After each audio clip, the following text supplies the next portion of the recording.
Very good evening my dear friends. तो स्वागत है आप सभी का हमारे इस यूट्यूब चैनल पे अल्फ़ा अपडेट्स पे, जिस पे आपको डेली बेसिस पे अपडेट्स दिया जाता है, चाहे वो किसी टाइप की वैकेंसी हो जॉब के बारे में, जैसे गवर्नमेंट जॉब हो गया, प्राइवेट जॉब हो गया, वर्क फ्रॉम होम हो गया।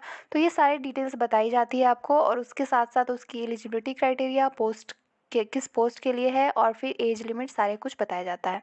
तो आज हम लोग क्या देखेंगे, IRDAI की फॉर्म देखेंगे, उसके बारे में पूरी डिटेल्स देखेंगे। क्योंकि इसमें बहुत सारी पोस्ट है, तो बहुत सारी पोस्ट के लिए एलिजिबिलिटी क्राइटेरिया भी डिफरेंट है। तो हो सकता है आप फर्स्ट के लिए एलिजिबल नहीं हो, लेकिन हो सकता है आप सेकंड पोस्ट के लिए एलिजिबल हो। तो उसके बारे में भी हम लोग डिटेल इन्फॉर्मेशन देखेंगे। तो बने रहिए आप मेरे साथ लास्ट तक। तो आइए शुरू करते हैं IRDAI के बारे में। IRDAI क्या होता है, तो ये जो है, इसके अगर हम लोग प्रीवियस नोटिफिकेशन देखें तो लास्ट 2017 में आया था, और अभी जो है ये अभी आया है 2023 में। ठीक है। तो अब इसमें अगर आप जानना चाहोगे कि ये किस पोस्ट के लिए है, तो ये है assistant manager. Assistant manager post के लिए है, जो कि अगर आप लोग बहुत लोग बैंक के एग्ज़ाम दिए होंगे, तो बैंक के एग्ज़ाम में एक RBI ग्रेड B की पोस्ट होती है, तो उसके इक्विवेलेंट माना जाता है इस असिस्टेंट मैनेजर की पोस्ट।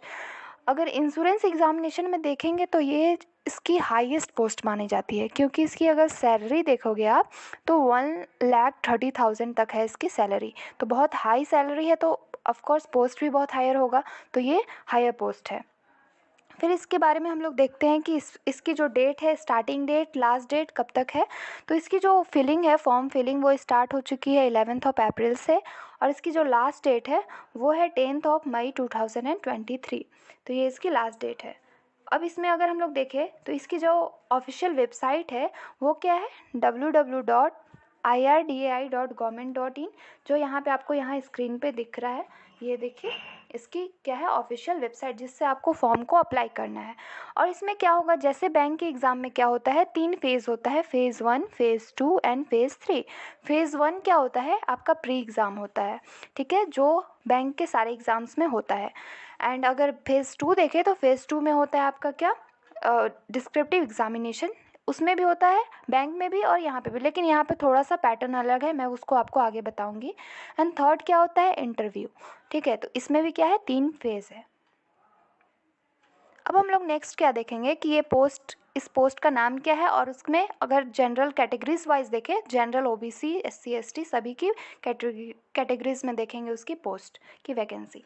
यहाँ पे अगर आप लोग जनरल के लिए देखेंगे तो असिस्टेंट मैनेजर की पोस्ट है, ये तो आपको पता है। तो जनरल के लिए क्या है, 20 वैकेंसी है, और EWS की 4 वैकेंसी है, OBC के लिए 12 वैकेंसी है, SC के लिए 6 है, एंड ST के लिए 3 है। तो अगर टोटल देखिएगा तो 45 वैकेंसी आई हुई है इसकी।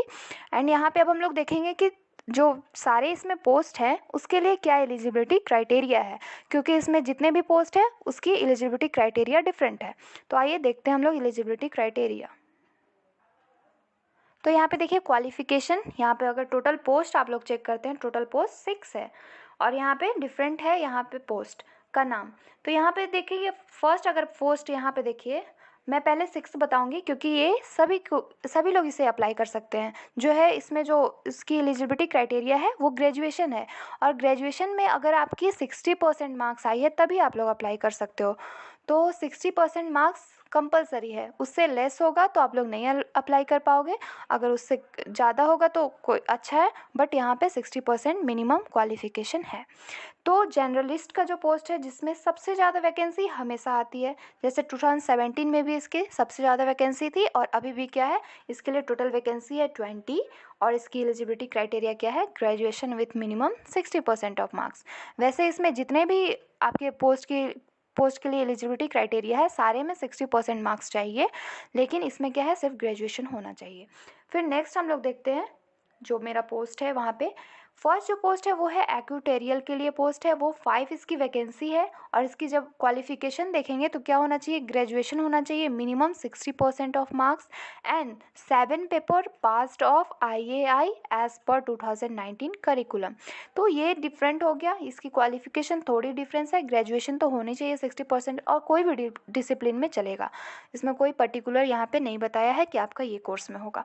ठीक है। तो ये है आपका टोटल कि एक्यूटेरियल के लिए कितनी होनी चाहिए, graduation with minimum 60% marks and 7 papers passed of IAI as per 2019 curriculum.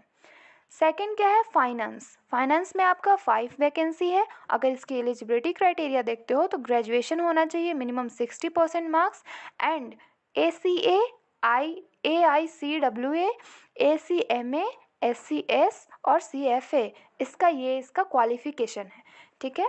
Next आपका आता है थर्ड, लॉ, जिसमें 5 है वैकेंसी। ठीक है। इसमें डिग्री क्या चाहिए, तो बैचलर डिग्री होना चाहिए, किसमें, लॉ में होना चाहिए, जिसमें 60% ऑफ मार्क्स कंपलसरी है। तो इसमें बैचलर डिग्री होना चाहिए लेकिन लॉ में।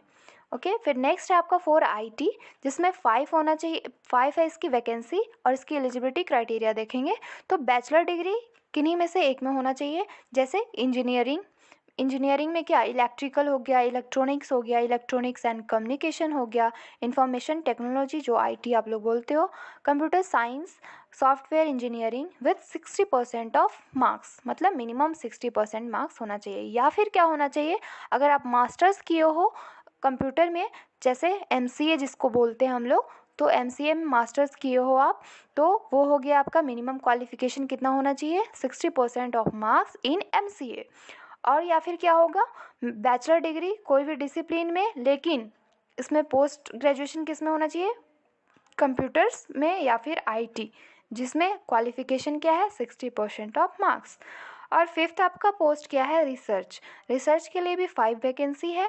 अगर इसमें आप लोग क्वालिफिकेशन चेक करते हैं तो मास्टर डिग्री होना चाहिए, या फिर क्या होना चाहिए, 2 ईयर का पोस्ट ग्रेजुएशन होना चाहिए, diploma in economics, econometrics, quantitative economics, mathematical economics, integrated economics course, statistics, mathematical statistics, applied statistics and informatics with a minimum of 60% of marks. तो इनमें से आपका कोई भी हो सकता है, आप एक जिस चीज़ के लिए हो आप उसके अकॉर्डिंग एलिजिबिलिटी क्राइटेरिया के अकॉर्डिंग वहाँ पे फिल कर सकते हैं। ठीक है। तो इतना आप लोग को समझ में आ गया है। एंड अब मैं आप लोग को अब नेक्स्ट बताती हूँ एज लिमिट, इसकी एज की मिनिमम कितनी एज होनी चाहिए एंड मैक्सिमम उसकी कितनी एज होनी चाहिए। ठीक है। तो यहाँ पे अगर एज की बात करते हैं हम लोग, तो 21 ईयर्स ओल्ड जो होता है वो इसका यहाँ पे मिनिमम एज है। अगर इसमें हम लोग देखें जनरल की मैक्सिमम एज कितनी होनी चाहिए, तो 30 एज होना चाहिए, 30 ईयर्स ओल्ड। एंड OBC का देखिएगा तो 33 ईयर्स ओल्ड। एंड अगर SC ST का देखते हैं तो वो है 35 ईयर्स ओल्ड। ठीक है। तो इसकी क्या है ये एज लिमिट। और अब हम लोग देखेंगे जैसे प्रीवियस ईयर की कट ऑफ कितनी गई थी, प्री की कट ऑफ कितनी गई थी और मेंस की कितनी कट ऑफ गई थी। उससे पहले हम लोग क्या देख लेंगे कि प्री में कैसे एग्ज़ाम का पैटर्न है, क्या क्या क्वेश्चन किस किस सब्जेक्ट से क्वेश्चंस आता है, उसके बारे में देख लेते हैं हम लोग। अगर यहाँ पे हम लोग फेज़ 1 की बात करते हैं तो यहाँ पे ऑनलाइन जो प्री एग्ज़ाम होगा ये ऑनलाइन बेसिस पे होगा, ये सबको क्लियर है। तो ये होगा ऑनलाइन के बेसिस पे। और यहाँ पे क्या होगा, 4 पेपर्स होंगे, जो होगा test of reasoning, English language, general awareness, quantitative aptitude. और सारे जो होंगे 40 क्वेश्चंस होंगे, और फिर आंसर उसमें जो मार्क्स होंगे वो कितना होगा, 40 मार्क्स का ईच होगा। तो अगर आप यहाँ पे देखेंगे तो 160 क्वेश्चंस विथ 160 मार्क्स। और टाइमिंग क्या है इसका, टाइमिंग जो है वो है 90 मिनट्स। तो इसमें क्या है, आपका 4 पेपर है और इसमें अगर टोटल टाइम देखिएगा तो 90 मिनट्स है, 160 क्वेश्चन है, 160 मार्क्स का है। तो ये आपका हो गया प्री का। अगर प्रीवियस ईयर का कट ऑफ देखोगे आप प्री का, तो प्रीवियस ईयर 2017 में अगर यहाँ पे जो कट ऑफ गया था आउट ऑफ 160, तो प्री में बहुत ज़्यादा कट ऑफ नहीं जाता है, अभी तक तो वही देखा गया। अगर 2017 का देखेंगे तो यहाँ पे गया था 69 आउट ऑफ 160। ओके। तो यहाँ पे मे बी थोड़ा सा इंक्रीज़ कर सकता है, बट बहुत ज़्यादा तो उम्मीद नहीं है कि ज़्यादा इंक्रीज़ करेगा, मे बी 70 प्लस हो, लेकिन इतना ही इसकी कट ऑफ जाती है प्री की। बट यहाँ पे मेंस बहुत इंपॉर्टेंट है, क्योंकि मेंस की कट ऑफ हाई जाती है। लेकिन डरना नहीं है, क्योंकि सारे होते हैं, बैंक्स के भी सारे एग्ज़ाम्स में तो यही होता है, इसलिए प्रिपरेशन करना है, अच्छे से करना है। ठीक है। तो आगे हम लोग देखते हैं मेंस के बारे में। तो फेज़ 2 देखेंगे, मेंस जो होता है वो है डिस्क्रिप्टिव एग्जामिनेशन होगा। प्लस में इसमें क्या है कि जैसे कि बैंक में क्या होता है कि वहाँ पे पेन पेपर पे नहीं होता है, जो मेंस होता है वहाँ पे कंप्यूटर बेस्ड ही होता है जो भी होता है। लेकिन यहाँ पे क्या है, आपको पेन एंड पेपर होगा, जो सेकंड होगा मेंस एग्जामिनेशन। तो पेन एंड पेपर को यहाँ पे यूज़ करना है। फर्स्ट जो होगा इसमें पेपर, वो पेपर 1 होगा इंग्लिश, और सेकंड पेपर क्या होगा, economics and social issues impacting insurance. ये बैंक में नहीं होता है, ये इंश्योरेंस के एग्ज़ाम है, दैट्स वाई यहाँ पे क्या है, economics and social issues impacting insurance. Okay. Paper 3 क्या है आपका, इंश्योरेंस एंड मैनेजमेंट। तो ये क्या है, टाइप्स ऑफ पेपर। ठीक है, तो 3 टाइप के पेपर हो गए, इंग्लिश हो गए, economics and social issues impacting insurance and management. 3 paper, और तीनों पेपर कैसा होगा, 100 मार्क्स का होगा। और 100 मार्क्स का तीनों जब हुआ तो कितने होंगे, 300 मार्क्स के टोटल होंगे क्वेश्चन।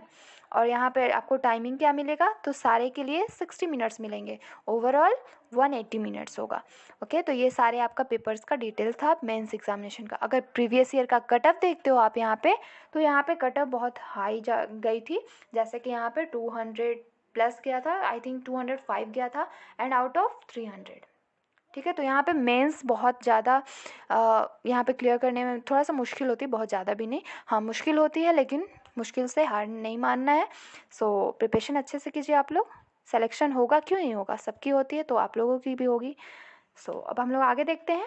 तो थर्ड तो फेज़ आप लोग सभी जानते हो, फेज़ थर्ड जो होता है वो इंटरव्यू होता है आफ्टर क्लियर ऑफ फेज़ 2, जो कि मेंस एग्जामिनेशन आप क्लियर करोगे, देन आप फेज़ 3 में इंटरव्यू में आपको एंटर किया जाएगा।